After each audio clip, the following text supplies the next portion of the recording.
voulais parler vite fait avec toi de. On est en période de déconfinement, on a été en période de confinement, et en tout cas, ce sera le 11 mai. Et d'ailleurs, j'arrêterai ce challenge-là que je me suis lancé de faire 21 vidéos par jour. En fait, le but de ce challenge-là, c'était juste faire une vidéo par jour pour m'entraîner à parler à la caméra.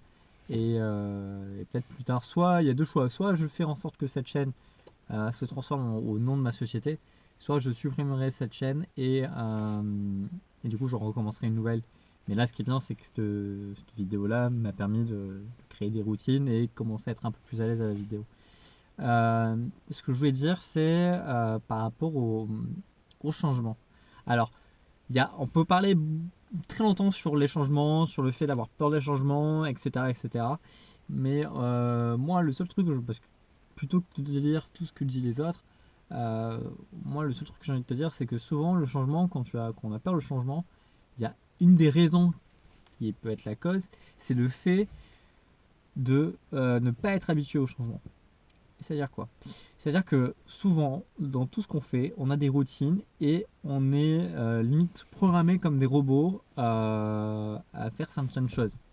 C'est-à-dire, par exemple, quand tu manges à table, peut-être avec ta famille, ou peut-être quand tu es en couple, peu importe, peut-être que tu manges toujours à la même place.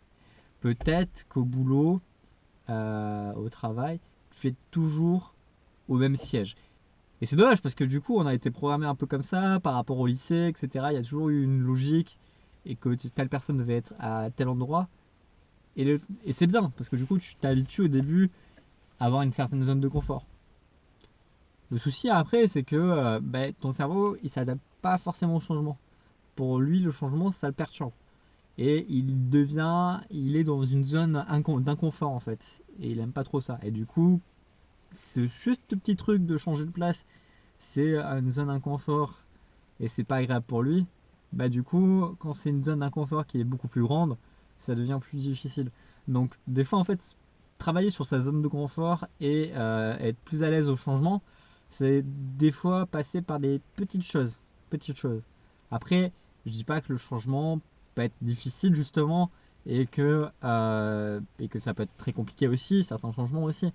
Mais peut-être que cette petite astuce te permettra, en ne fuyant pas en fait les petits changements possibles ou les petits changements du quotidien que tu fais sans t'en rendre compte, mais peut-être que ton cerveau va petit à petit ne plus avoir de soucis par rapport au changement. Voilà, c'était la petite vidéo, petit conseil par rapport au changement. Je sais qu'il y a beaucoup de choses pour dire par rapport au changement, beaucoup de trucs, mais là c'était juste un petit tips. Voilà, bonne journée à toi.